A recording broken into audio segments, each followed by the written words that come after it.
আমাদের প্রতিক্রিয়া আলহামদুলিল্লাহ আমরা খুবই সন্তুষ্ট।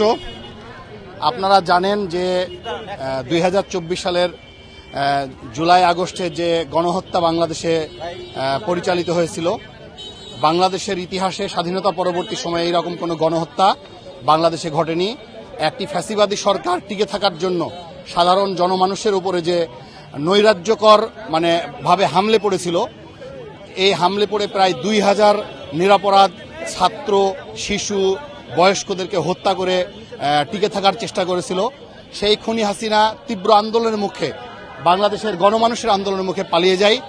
এই পালিয়ে যাওয়ার পরে দীর্ঘ সময় ধরে আমাদের একটা আকাঙ্ক্ষা ছিল যে আমরা বাংলাদেশের যে নতুন বন্দোবস্তে রাজনীতি করতে চাই, সেই রাজনীতির প্রথম দাবি ছিল যে এই গণহত্যাকারী খুনি হাসিনার ফাঁসি দিতে হবে। আমরা দীর্ঘ সময় এই আমাদের ট্রাইব্যুনাল, মানবতা বিরোধী ট্রাইব্যুনালের বিজ্ঞ আইনজীবীরা সর্বোচ্চ চেষ্টা করে বিভিন্ন জায়গা থেকে তথ্য কালেকশন করে এই রায়টাকে এগিয়ে নেওয়ার চেষ্টা করছে এবং সর্বশেষ আজকে নির্ধারিত দিনে খুনি হাসিনার ফাঁসি হয়েছে। এর জন্য আমরা সমগ্র দেশবাসী আজ উজ্জীবিত, খুশি। আমরা চাই দ্রুত এই রায় কার্যকর হবে এবং বাংলাদেশে যেন আর কোনো ফ্যাসিবাদ কায়েম না হয়। আমরা এই প্রত্যাশা রাখি বাংলাদেশে আর কোনো দানব সরকার যেন না আসতে পারে। বাংলাদেশে আর কেউ জনগণের রায়ে ক্ষমতায় এসে জনগণকে যেন শোষণ করার কোনো সরকারের দেশে না আসে। বাংলাদেশ বৈষম্যহীন একটি রাষ্ট্র কায়েম হোক।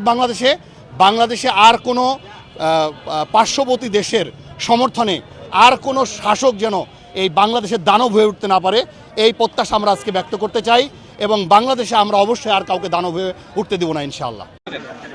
ভাই শেষ হয়ে গেল।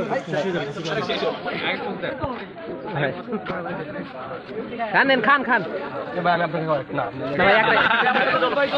ভাই চলেন।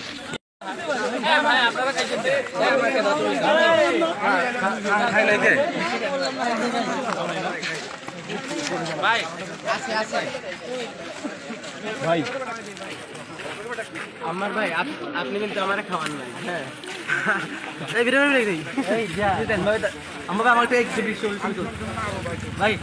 আপনার কত কেজি মিষ্টি নিয়ে আসছেন?